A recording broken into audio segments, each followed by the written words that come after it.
Tax से जुड़े हर उलझनों को दूर करने के लिए लेकर हम हाजिर हैं आपका पसंदीदा शो टैक्स गुरु, जहां हम नियमों के दायरे में रहकर टैक्स बचाने के बेहतरीन तरीके आपको बताते हैं। नमस्कार, मैं हूं लक्ष्मण रॉय और आज हमारी इस कोशिश में हमारे साथ होंगी जाने मानी टैक्स एक्सपर्ट गौरी चड्ढा। गौरी, आपका स्वागत हमारे शो में। और गौरी और हम मिलकर आपको कई सारी बारीक बातें बताने वाले हैं, तो अगले आधे घंटे तक कहीं जाइएगा नहीं, क्योंकि हम आपको बताएंगे कि अब तक आपने मुनाफे पर टैक्स देना तो सुना होगा, लेकिन क्या आपको पता है कि मुनाफा तो मुनाफा, घाटा हुआ तब भी आपको टैक्स देना पड़ेगा। जी हाँ, ये बात है क्रिप्टो का।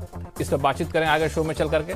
साथ ही आपको ये भी बताएंगे कि अगर आप मोटा कैश बैंक से निकाल रहे हैं तो आपको बड़ा महंगा पड़ता है या फिर बड़ा महंगा पड़ेगा। एक सीमा से ज़्यादा टैक्स निकालने पर, कैश निकालने पर आपको टीडीएस देना पड़ता है। अभी टीडीएस के नियम क्या है, बारीकियां क्या है, ये बेहद ज़रूरी है आपके लिए जानना, ताकि कैश निकालना आपको महंगा ना पड़े। और एक और बात, आपने इनकम टैक्स रिटर्न फाइल कर दिया है लेकिन अब तक आपको रिफंड नहीं मिला है और रिफंड अनलॉक हो गया है या फिर कहीं लॉक हो गया, तो उसको अनलॉक कैसे करें, इस पर बातचीत करेंगे शो में आगे चल के। लेकिन सबसे बड़ी बात और सबसे दिलचस्प बात वो है क्रिप्टो करेंसी में ट्रेडिंग को लेकर, चाहे निवेश को लेकर के।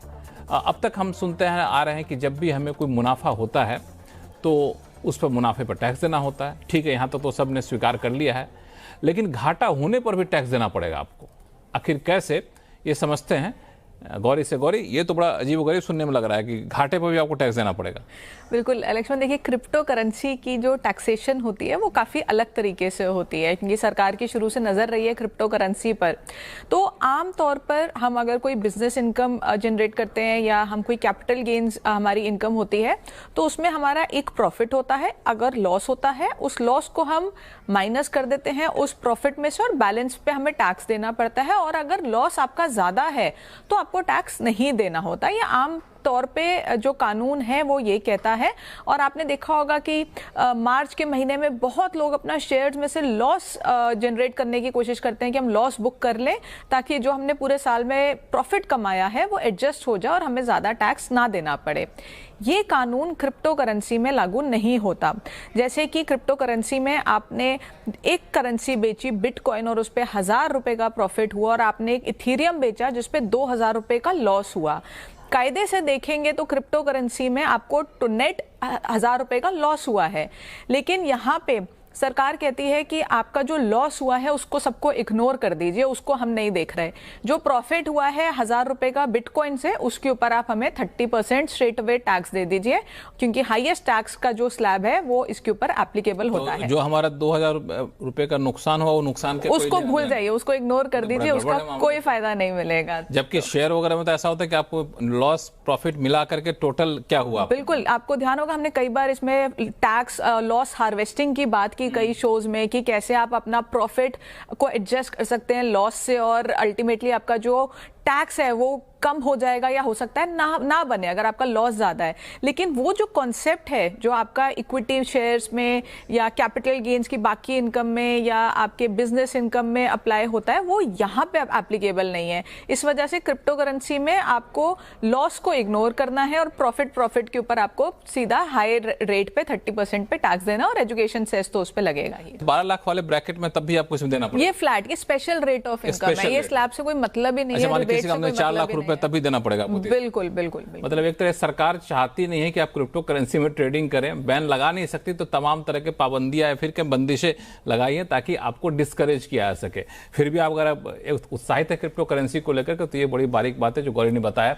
ऐसा करते हैं, इस बीच कई सारे सवाल हमारे पास आ चुके हैं। चलते हैं पुणे, जहां से हमारे साथ फोन कॉल पे हैं राम साहब। राम साहब नमस्कार। मेरा सवाल है ये, मेरे पास लाइफ इंश्योरेंस एन्युइटी पॉलिसीज हैं। ओके, उसमें अभी तक जो भी एन्युइटी मिल रही थी मैं उसे taxable under income from other sources मानता था।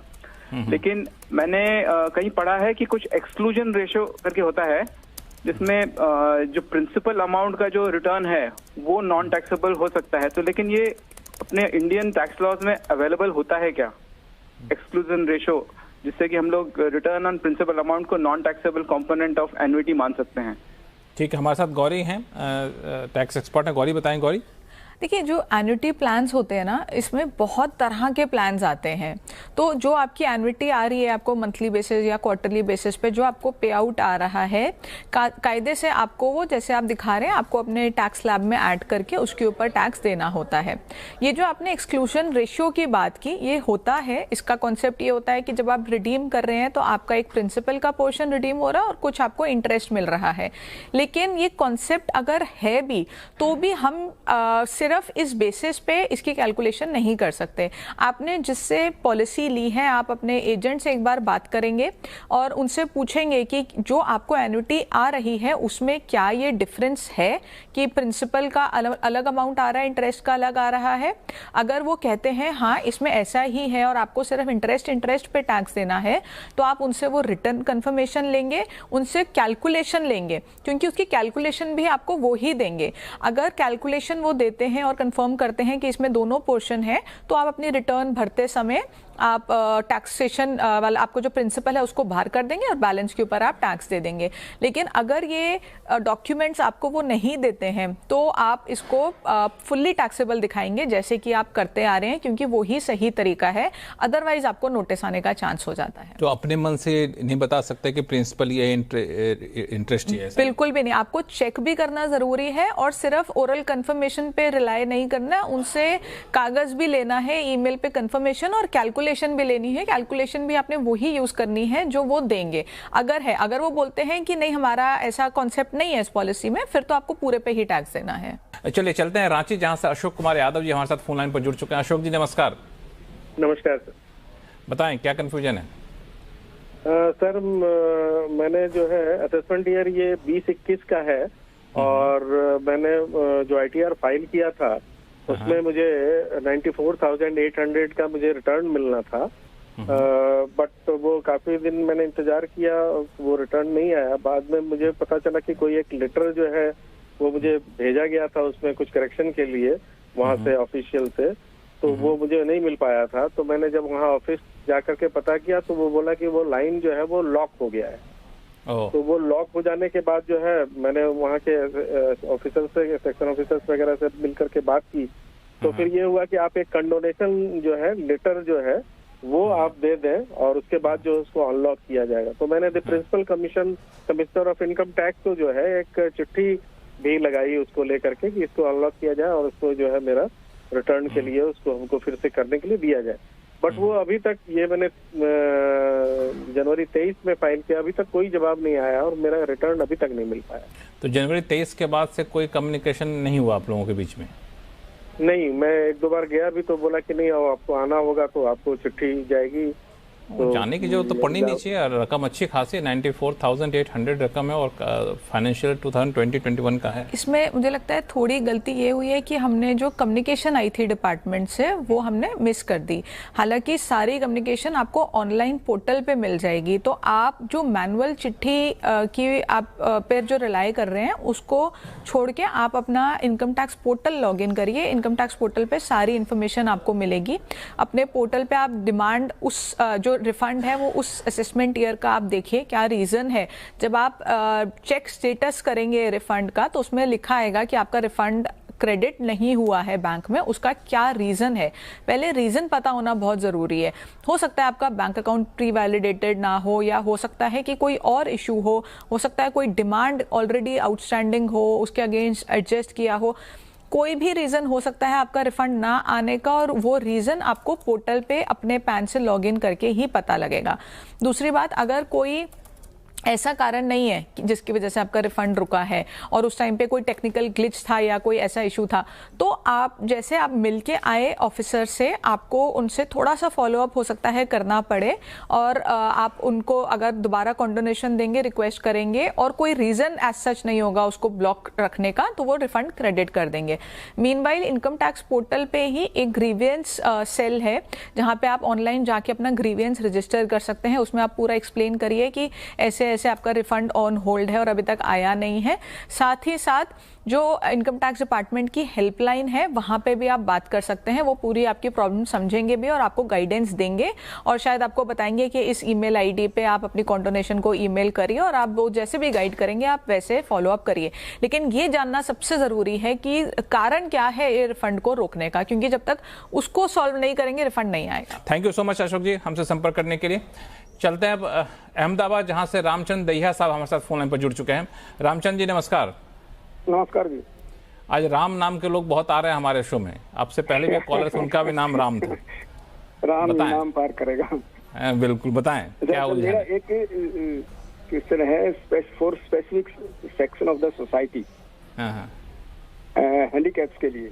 हाँ ये पहले ये 80 DD और 80 U में उनको एग्जाम्पशन मिलता था दो तरह का, 50%, अबो 50% एंड मोर देन 75%, 80%। ठीक है।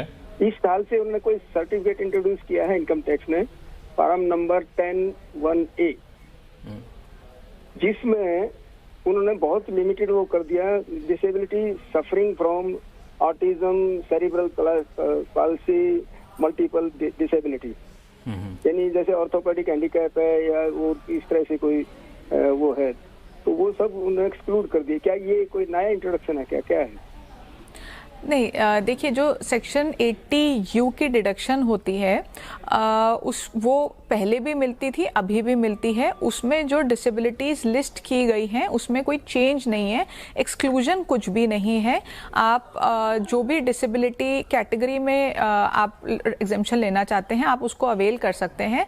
सिर्फ चेंज इस साल ये आया है कि क्योंकि सरकार ओल्ड रेजिम को उतना इम्पोर्टेंस नहीं दे रही है और ओल्ड रेजिम में लोग बहुत ज़्यादा फेक डिडक्शंस क्लेम करके टैक्स बचा रहे थे, इस वजह से बहुत सारे चीज़ें कंपलसरी कर दी हैं ओल्ड रेजिम में जो टैक्स भर रहे हैं उनके लिए, जिसमें अगर आप डिसेबिलिटी का सेक्शन आप क्लेम कर रहे हैं तो उसमें थोड़ी सी एक्स्ट्रा इन्फॉर्मेशन मांगी गई है। ड्रॉप डाउन में अगर एग्जैक्टली आपका नहीं कैटेगरी आ रही आप क्लेम कर लीजिए, बट आपके पास सर्टिफिकेट होना बहुत ज़रूरी है डिसेबिलिटी का, डॉक्टर से स्पेसिफाइड, जो आपको दिखाना होगा कि ये हमारी डिसेबिलिटी है और इसके लिए हम ये सेक्शन क्लेम कर रहे हैं।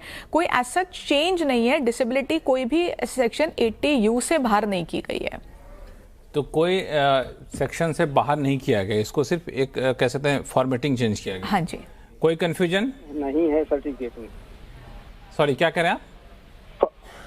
पहले ऑर्थोपेडिक हैंडीकैप को मिलता था सर्टिफिकेट, वो कंसेशन। तो ये जो सर्टिफिकेट इन्होंने नया इंट्रोड्यूस किया है फॉर्म 10(1)A या IA जो भी व्हाटएवर इट इज, तो उसमें जो है प्रॉब्लम क्या आ रही है कि सिर्फ 3 ही डिसेबिलिटी इन्होंने मेंशन की है, cerebral palsy, autism and multiple disabilities.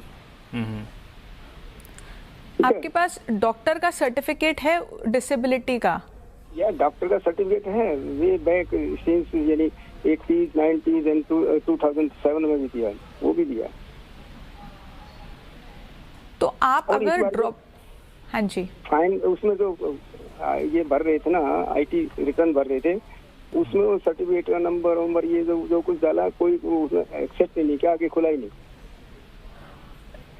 हो सकता है सर्टिफिकेट या तो पुराना हो इसलिए ना खुला हो। आपको वो लेना ज़रूरी है, सर्टिफिकेट आपके पास होना चाहिए, क्योंकि ओल्ड रिजीम के लिए अब थोड़ी सी जो रिक्वायरमेंट है वो बढ़ा दी गई है हर सेक्शन में, सिर्फ 80U के लिए नहीं, बाकी जो बेसिक सेक्शंस होते हैं HRA और आपका 80C, इनके लिए भी बहुत ज़्यादा इन्फॉर्मेशन अब मांगी जा रही है।